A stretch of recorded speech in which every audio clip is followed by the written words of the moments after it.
What's going on, people? We are Tottenham TV here, back here for another player ratings. After this, only 3 more player ratings to go of the season, so I'm sure you'll be happy to hear that. But we're here to talk about the shit show of Ellen Road yesterday. Lunchtime kickoff at Ellen Road. We lost 3-1, obviously, which put to bed any sort of ambitions we had this season of getting into the top 4. That is completely gone now. Our season is officially done and dusted. So let's get into the player ratings. Let's start off with the best player on the day, Hugo Lloris. We gave him an 8.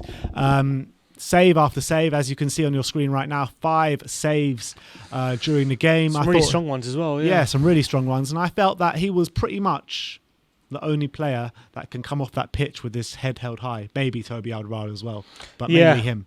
Yeah, he was exceptional pretty much, Hugo Lloris. He's kept us in the game for as long as he could. Couldn't really do much with any of the goals. He tried his best for the first one to keep out Regulon's effort to score an own goal, and that was a really top save, and he did his best to push that out of the net, but unfortunately couldn't do anything with the rebound. The other goals you can't really put down to Hugo. He couldn't really do much more with them. Very close range efforts, which he would have done exceptionally well to save, but his saves from Harrison and from I can't remember who else he made a few saves from, mostly from Harrison, to be honest, from Dallas as well, and like for Rafinha, I think he also made a great save. So it was such a shame that he was on the losing side. I don't think he deserved it, but he was putting a really strong performance. And I think pretty much since Mason's come in, he's been exceptional, to be fair to him. Yeah, completely agree. Let's move on to Serge Aurier. We gave him a 3. I thought he was getting done and dusted by Jack Harrison pretty much the whole game. He did have that deflected shot in the dying embers of the game, looking to get us back into it. And I felt for the third goal, he was completely out of position, Yeah. And yeah, that's Aurier for me. Harrison had him on toast pretty much throughout the whole game. He really struggled to deal with him. He didn't provide too much of a threat. There was pretty much that moment you're talking about was his only good moment of the game going forward. He tricked past, I think it was Harrison himself, and then it got put in a cross and it nearly deflected in. Other than that, Aurier was pretty anonymous and he struggled all day long. And Harrison, man, he's had a good season and he's really showed up, Aurier, yesterday. Let's move on to Sergio Regulon. We gave him a 3 as well. The first goal, he has a massive hand in it as he nearly scored that own goal with Lloris pushing it out for them to go and score the rebound. I thought that he had a torrid time defensively. I thought he offered little to nothing going forward, and I'm really starting to worry about Regulon because he's really, really off the pace at the moment. He really is. Yeah. Another poor performance in possession, found wanting time and time again, sloppy play defensively, was also caught out on a few occasions. I mean, that first goal he should really be putting out for a corner. I don't see why he's going with his right foot. Go with his left foot and put out for a corner, could have easily been done. For the second goal as well, yes, Dier makes a sloppy pass with his head, but he's caught on his heels, Regulon, and he allows Dallas to get there ahead of him, and he just was poor throughout the game and he didn't really get involved too much, and it's a worrying trend with Regulon with his recent performances. Which moves us on to Eric Dier. We also gave him a 3, and after these comments from Dier in the press talking about whatever he was talking about his form, talking about he gets a lot of bad rap, this was the wrong game for him to make such errors like he did, because the first goal, like you said, that header to play it out straight back to a Leeds player, back under pressure. Then he was caught out of position. I mean, Eric Dier, the comedy of errors from him game after game is just getting a bit of a joke now. All in front of Gareth Southgate, who was there as well, watching him on, looking for the Euros. I mean, not good performance at all from Eric Dier. Yeah, I mean, not only does he make that mistake for the second goal with that header, but then he's caught flat-footed by Bamford, who he's just standing still, waiting for Bamford to do all the movement, and Bamford gets a march on him and gets the goal. You've got to be strong in those positions. You've got to be getting ahead of Bamford and clearing the ball away. For the first goal as well, you have to say that the cross comes in from Harrison, and if you actually watch Dier, he moves out of the way. He physically moves his body out of the way. He allows the ball to go across the face of goal. I get it that maybe he's worried if he takes a swing at it, he can go put it in his own net, but you've got to have confidence in yourself to clear the danger instead of allowing the ball to go across the face of goal. And then the third goal, he's playing Rafinha onside. If he steps up, Rafinha is clearly offside. He drops deep. He's worried about the other attacker, and he clearly had no idea what he was doing. So I think it's a lot to do. That third goal is a lot down to coaching, but the other goals are just individual errors. I mean, he's a shambles at the moment, and it's just funny where he says, "I usually make one mistake," and people say it's 4 or 5, and then he goes on to make 4 or 5 in one game. It's like, mate, you got to shape up, bro. Yeah, exactly. If you want to be playing in this team, and I mean, he he's speaks cost us so many times. way too much for what he's producing on a football pitch at the moment. Exactly, he's got to concentrate on himself instead of thinking all the time that he's being harshly dealt with. Like, mate, you keep costing us every bloody week. Just think back to that Chelsea penalty. Like, you're literally on the ground fouling people, like kicking out. Exactly, like shape up and be better, and you won't get as much criticism. The last of the defence, Toby Aldavira, we're going to give him a 7. I think head and shoulders above any other defender for us on that pitch yesterday. He's getting a real run in the side, and you can see it on the football pitch. He's the best defender we have at this football club. Look, it was a bad day at the office for the other 3, like we mentioned, but I thought Toby was pretty good, to be fair. But I did think his pings were a bit missing. Yeah, they weren't. They weren't spot on like they were the week before. More than on one occasion they got intercepted, I would say. But I think by and large he was definitely our best defender. He was the only one putting a foot in and making tackles, winning the ball back. And I think he was mopping up a lot of the errors from the other defenders as well. So it was a tough day for him because I think he was surrounded by a sea of madness. But I think in the end he was definitely our best defender. Let's move on to Pierre, Emel, Hoybier. We gave him a 4. I thought his passing was really off it. I thought his control was really off it. I thought the ball just literally kept bouncing off him. And you know, when the lineups get announced, you see no Calvin Phillips in that lineup. You've got to say Hoybier should be looking at that and being like, look, I can really dominate this midfield now without their best midfielder in there. But it was anything but that. And I thought he put in a really, really weak performance. There was video reel on social media showing like him just half-heartedly getting back as well. And again, I think that we spoke a lot about Pierre-Emile Hoybier when he came into the side earlier on the season, giving his all to the team. But I think that he has been overplayed, and you know, you see that in the performances. Yeah, he's struggling in the moment, Pierre. I felt like a few times as well, he does really well to intercept the ball in the middle of the park and starts on an attack, and then he overruns it. It's happened countless times. He has this method of winning the ball back where more often than not he actually overruns the ball when he wins it back, and it's really frustrating. I think definitely at the end of the game for that third goal, he looked on his knees. He was tired. He was trying to get back, and he just couldn't make it. And Rafinha definitely had the legs on him. I think he's definitely been struggling past few months, that's for sure. And it's definitely clear to see that on the pitch, and I reckon he can't wait for the season to end. Yeah. Let's move on to Giovanni Lo Celso. We gave him a 4. I think there were some good moments and some bad moments in there from Gio. The good moments, I think that he was linking up the play at some moments in the middle of the park. He was providing some good openings for potentially Harry Kane and Heung-min Son. The bad moments, I thought, were his passing and that moment where he kind of like dribbled it off the pitch like a first-time FIFA player, like you mentioned in the watch-along. But I do expect a lot better from Giovanni Lo Celso from that deep role in midfield.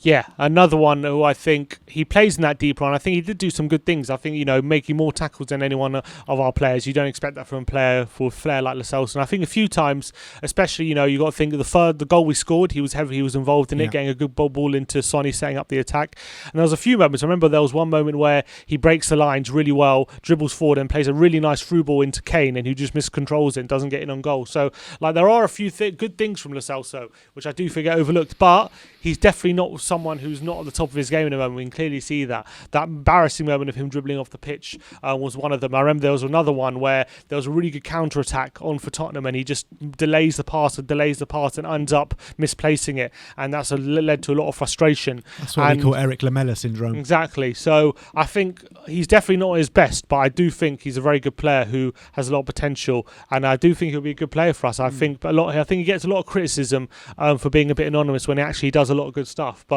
he definitely hasn't been, since he's come back from injury, he hasn't been at his best. That's for sure. All in all, though, on the pitch yesterday, whatever you want to say about his performance, how good or how bad it was, he was still probably one of our better players. Yeah, he was, I think. Yeah. Let's move on to Dele Alli. We gave him a 6. I thought his first 45 minutes was really good. I really believe that. That assist for our goal was absolutely sublime from Dele Alli. He as well grabbed the assist for the goal we had that was offside. So I thought Dele was providing well for the team. You saw him working hard in that first half, but he just couldn't replicate that in the second half, and he got taken off on the 67th minute mark. Yeah, he seemed to tire quite a bit, I felt, during the second half. But he did put in a fairly strong performance first half. That creativity for that first goal is something that most players in our team don't have, that kind of vision to play that through to Son, where the pass didn't even look like it was on. So very impressive there from Dele, and a few other moments in the first half as well, which impressed me. But by and large, it's been a poor season for him, and he needs to do more in these kind of games to prove his worth. And I think he did all right for the first 60 minutes or so, but he definitely seemed to tire and become less and less involved as the game wore on. So he'll be disappointed with that. But I'm glad he showed glimpses of the ability that we know he has. Yeah, definitely. Let's move on to Heung-min Son. We gave him a 6. I thought his effort and work rate were definitely there on the pitch yesterday. Obviously, he got that goal, which saw us get back into the game. But in terms of from an attacking point of view, I didn't really see much from him apart from that shot that hit the side netting. Yeah, that was probably one of our best chances of the second half, and he'll be disappointed he didn't make the most of that. It was a nice finish for the goal, nice run as well, being found by Dele, and I think he did okay throughout most of the game, but unfortunately he wasn't enough of a threat throughout the game, apart from those couple of moments, to be honest. Let's move on to Gareth Bale. We gave him a 4. In terms of Gareth Bale, I thought for the main part of the game, he was completely anonymous. You saw him get on the ball and try stuff when we were kind of on top for those 5 minutes in the first half. But apart from that, he was pretty much anonymous for the whole time he was on the pitch. Got hooked the same time as Dele Alli, and probably rightly so. I think that there Leeds' second goal, he failed to track back the runner on that right-hand side of the pitch. And yeah, anonymous display from Bale. Yeah, that's the thing for Bale. When he's not contributing offensively, then he becomes a bit of a liability. And that's what we've seen throughout the season, and that's what I think Mourinho's main problem with him was. Because we all know how good he is in the final third, and we all know if he's on the pitch, he's more likely than not to contribute. But when he's not contributing, it's not like Bergwijn or Lucas, where if they're not contributing, at least they're doing a job role for the team. He doesn't do that especially well, or he didn't do that yesterday against a Leeds team who are obviously going to outwork him and cause overloads, and that was a big problem. There was one moment in the first half where he dribbled past Alioski and threatened to create a chance, but I don't think he had a shot throughout the game. I don't think he created a chance throughout the game, and for someone of Bale's quality, that's simply not good enough. Yeah, completely agree. As we move on to the last of the starting 11 with Harry Kane, we gave him a 4. Not the all-action Harry Kane display that we've been accustomed to seeing this season. His first action of the game, I think he was pretty anonymous in the early embers of the game, but when we got that goal, that little dart of a run to take the runner away from Heung-min Son was brilliant. Was absolutely brilliant. Obviously, he had that goal disallowed, which was a lovely finish, by the way. I mean, why was it disallowed? I mean, shocking. It's pretty much level, isn't it? I mean, what I think it's important to know, which does get overlooked, is it got disallowed because the offside flag was up, as opposed to the goal being allowed and then VAR ruling it out. I mean, I don't know. I don't even know what the rules are these days. I mean, I really don't. And then he had another goal disallowed, which was miles offside. That was pretty much it for Harry Kane. Yeah, then he hit the bar from a free kick, which was a nice effort. But other than that, Leeds were pressing him really effectively. Not the one thing about Harry Kane, which I was a bit annoying, I'm not sure if it was his fault or maybe the service into him, but he didn't seem to win any headers that were played into him. Every time long balls played into Kane, he seemed to lose out in the physical battle, which was very disappointing. But other than that, I think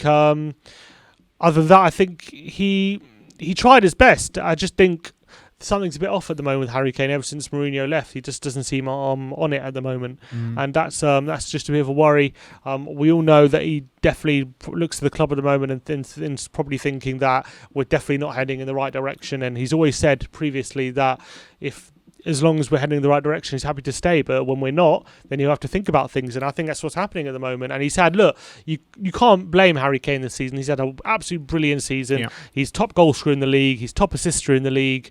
He's pretty much had a worldie of a season in where he's been let down by everyone. And he's thinking, how much more can I do to try and drag this team or to the top? Or he's done his part. We can't. People say he doesn't score in the big games, blah, blah, blah. Look, he has done his part. He can't do it anymore. He's a diamond covered in shit at the moment. Exactly, and that's the problem. And I feel for him. I absolutely feel for him. And I feel like whenever he doesn't score or he has a bad game and we don't win, like people say, oh, see, Harry, like a lot of people blame him and say Kane doesn't turn turn up in these games. It's like he turns up literally like 90% of the time, and then you point at the 10% and say, see, he doesn't turn up in these big games. I mean, it's just so disingenuous, I feel. And even when he doesn't have a good game, like yesterday, he still hit the bar from a free kick. He still had a goal which probably should have been allowed. Like, he's still really involved, and people overlook that kind of stuff. So look, I feel for Harry Kane. I feel like he's done more than enough this season to be challenging near the top or winning trophies, and he's been let down by everyone around him.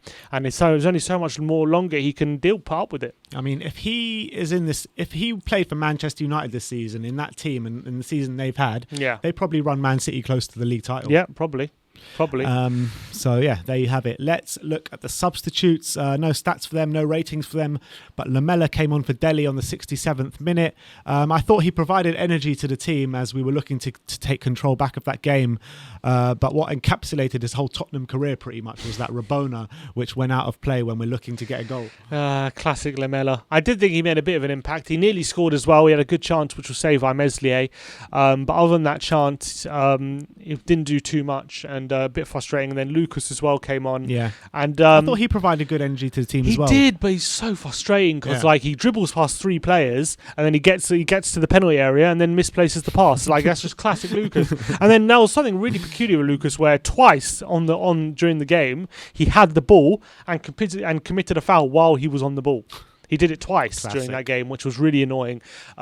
He did provide a threat to the Leeds back line they hadn't had before, and they were struggling to deal with him. That's the truth. He was the only one getting the ball and running direct at them. A few times he dribbled past like 3 or 4 Leeds players, and they struggled to deal with him. But he didn't do anything with it. Yeah. Like, he got the ball in good positions and then screwed it up every time. Yeah. And that was the frustrating thing. And then once it went to 3-1, it was game over, and that was it. So that was a frustration from that point of view as well, and from Lucas's point of view. And then Ndombele comes on. Yeah, for Lo Celso with 10 minutes to go. On. Not much in it. I mean, he got the ball a bit. He won the ball a few times in midfield, but not much in it really. Yeah, I feel like he came on, and then as soon as he comes on, they score a third, and the game's dead. So, he had that one moment where he puts a through ball straight through to the keeper, but then you look at it again, there's just no movement for him. He's trying to create something, there was nothing for him, and I felt that was it. He didn't get enough time. Ryan Mason? I think he showed a bit of inexperience yesterday. I really did. I felt like he should have gone similar to how we played. Looked at how Mourinho played the game against them in January and gone for a similar blueprint. I thought we tried to go toe-to-toe with Leeds and we got undone. I think they were fresher, they were sharper, and whenever we tried to play out at the back, they were hounding us. We had no out ball. They squeezed us, they suffocated us pretty much how we used to do with the teams, and we didn't have an answer to Leeds' questions, and that was the biggest disappointment. Yeah, no, completely agree, and not much more to add apart from that. This Bielsa Leeds team does remind me of the early years of the Poch Tottenham team, just with a little bit less quality. With quite a bit less quality, to be fair. But you got to give credit to Leeds because they just completely outran us, outfought us, and they have nothing to play for. Literally nothing to play for. And we were the ones that should have been outrunning. And, I said before the game, the only way we can win this game is if we match their ambition and match their effort on the pitch, and we didn't do that, and we got completely battered at the end of the day. And that is our player ratings. So if you agree with our player ratings, let us know in the comment section below. If you don't, let me know your player ratings in the comment section below. Like, subscribe and comment, and as always, come on you Spurs.